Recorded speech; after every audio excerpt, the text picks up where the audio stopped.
الحمد لله رب العالمين والصلاة والسلام على أشرف الأنبياء وأفضل المرسلين وعلى آله وأصحابه وأزواجه وذرياته وأهل بيته أجمعين ومن تبعهم بإحسان إلى يوم الدين وبعد.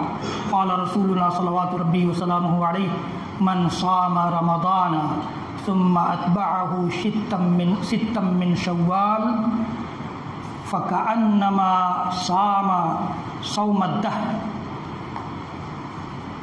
حضرات گرامی، ہم لوگ رمضان کے مبارک مہینے سے فارغ ہوئے ہیں اور شوال کی چوتھی تاریخ سے گزر رہے ہیں. ہم نے رمضان میں جس طرح سے اللہ رب العالمین کی عبادتیں کی، نمازیں پڑھیں، نوافل پڑھے، ان نوافل کا دروازہ پورے سال کھلا ہوا ہے. ایسا نہیں ہے کہ صرف نوافل رمضان ہی میں ادا کیے جائیں، باقی دنوں میں نہیں. چاہے وہ نفل نمازیں ہوں، چاہے نفل روزے ہوں. روزہ بھی ہم نے فرض رکھا، رمضان کا روزہ فرض ہے جس کو چھوڑنے کی کوئی گنجائش نہیں ہے. لیکن نفل روزے بھی اللہ کے نبی صلی اللہ علیہ وسلم سے بہت سے ثابت ہیں اور ان کا بڑا اجر ہے. اللہ تعالیٰ نے یہ اللہ کے رسول صلی اللہ علیہ وسلم نے جو حدیث میں نے پڑھی اس میں فرمایا کہ جو رمضان کا روزہ رکھے اور رمضان کے بعد شوال میں سے 6 دن روزہ رکھے، صرف 6 دن،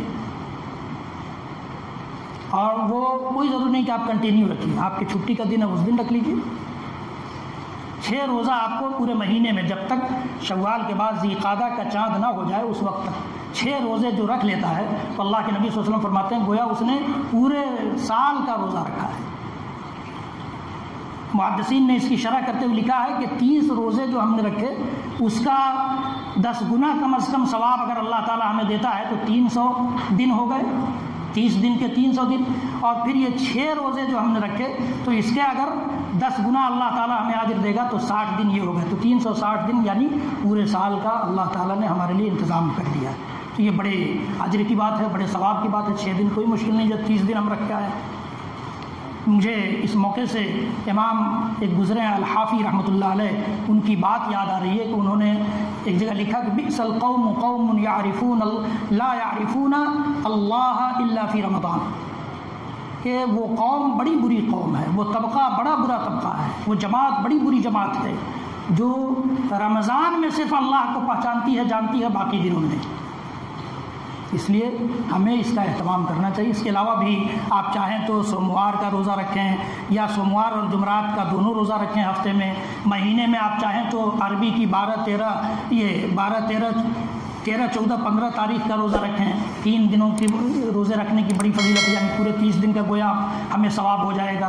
اسی طرح سے محرم کی 9 اور 10 تاریخ کا روزہ رکھیں، یا اسی طرح سے بقرعید سے 1 دن پہلے عرفہ کا روزہ رکھیں. یہ سب نوافل روزے ہیں. تو یہ دروازہ ہمارے لیے کھلا ہوا ہے، اور روزہ آپ جانتے ہیں کہ چاہے وہ فرض ہو یا نفل اللہ تعالیٰ کو بہت پسند ہے. اللہ تعالیٰ کے نزدیک روزے دار کی منہ کی مہک مشک سے زیادہ خوشبودار ہے، مشک سے زیادہ خوشبودار. اس میں کوئی تمیز نہیں ہے کہ فرض روزے کی مہک زیادہ ہے اور نفل روزے کی کم ہے، نہیں. تو روزہ روزہ ہے، اس لیے کہ اسے اللہ تعالیٰ کے لیے انسان کرتا ہے. کہ ایک بات تو مجھے اللہ کے نبی صلی اللہ علیہ وسلم کی حدیث کی روشنی میں یہ عرض کرنی تھی